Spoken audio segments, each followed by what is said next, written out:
Did you know that having fewer friends as you get older is more dangerous than being obese or smoking 15 cigarettes a day? Or did you know that having a best friend at work can make you 7 times more engaged and productive?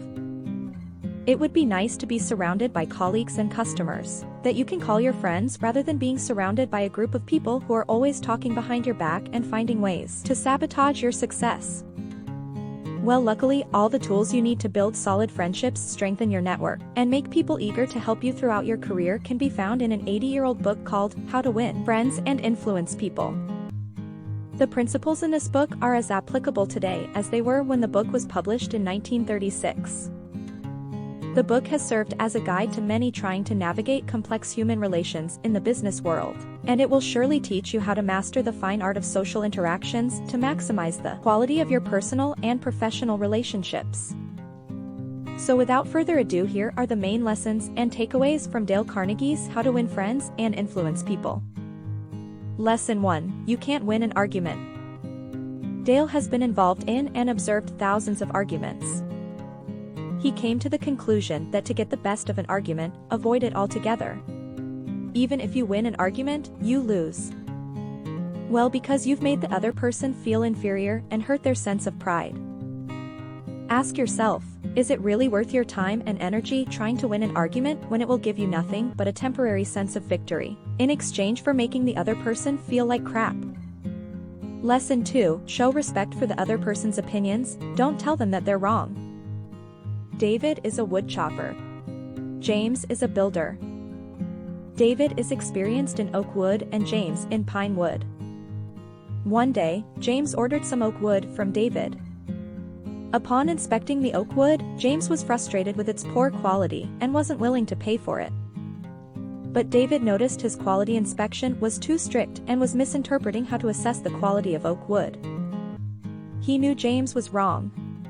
Now most people would be tempted to say, "James, you're bloody wrong." But not David.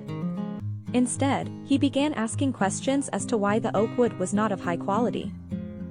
He emphasized that he was only asking so that he could give James exactly what he wanted for future orders. He approached the situation in a friendly and cooperative manner. Eventually, James's attitude changed. He soon admitted he was not experienced with oak wood and began asking David questions. He finally understood that it was his fault for making poor judgments about the quality of the wood, and James ended up happily paying for the wood. Now that's the power of never telling someone they're wrong. Feel free to try this out in your own life. I'm confident you will notice that people respond much more positively to you when you don't tell them they're wrong. Lesson 3. Ask questions instead of giving orders. It makes people want to cooperate with you.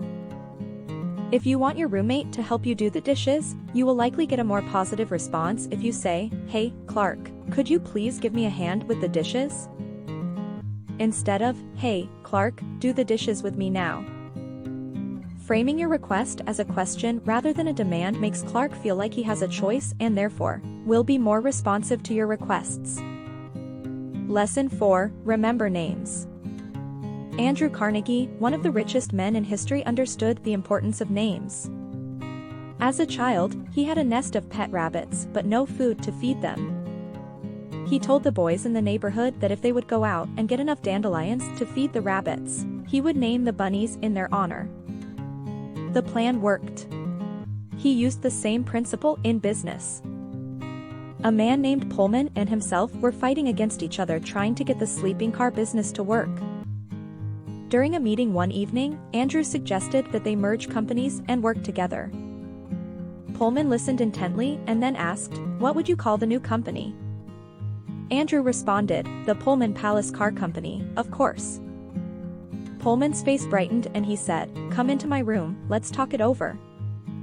Once I was randomly talking to a man in my class named Tom. Next week I came in and I said, "Hey, Tom, how are you doing?" And he said, "Wow, I'm surprised you remembered my name." This is how it could create an impact in your life too. Lesson 5. If you want people to like you, become genuinely interested in them. A man named Edward was looking for a favor from a president of a big corporation. Edward was doing fundraising for his local Boy Scout group and he wanted to send at least one of his Boy Scouts to attend a jamboree in Europe. Before he met with this corporate president to see if he would be willing to fund one Boy Scout's trip to Europe, he found out that the president was proud of this $1 million check that he had framed on his wall. So the first thing that Edward did when he met the man was ask to see his check. He told the man that he never knew anybody that had written a check for $1 million and he wanted to tell all his boys that he had seen a check for $1 million. The president gladly showed him and talked glowingly about this check. After a few minutes of talking about the check, the president turned to him and said, "By the way, what was it you wanted to talk to me about?" Edward told him, and to his surprise, he not only gave him the money for one boy to attend the jamboree in Europe, but also gave him enough money to send 5 boys plus himself to Europe for 7 weeks.